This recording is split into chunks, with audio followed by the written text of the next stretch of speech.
हजरत किबला दो आलम अपने चेहरे से नेकाब को हटाया, তিনি তার চেহারা থেকে পর্দাটাকে নামালেন, নামায়া শুধু চোখ দিয়ে ফরহাদাবাদী হুজুর কিবলার দিকে নজর দিলেন।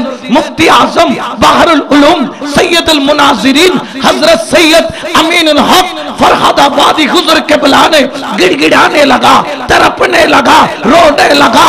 रो रो के हुजूर गौसुल आजम मजबंडारी किबले आलम की कदम पे गिर पड़ा।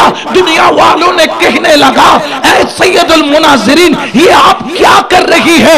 अपनी टक्की করতেছেন, যার সাথে মুনাজারা করতে আসলেন আপনি তার কদমে পড়ে যাচ্ছেন কেন? উনি বললেন, খামোশ, চুপ থাকো, চুপ থাকো। उसने सिर्फ अपने दो आंख मेरी तरफ किया, শুধু তিনি তার দুইটা চক্ষু আমার দিকে করেছে। खुदा की कसम, क्या हो गया मुझे मालूम नहीं, कि হইল আমার জানা নাই।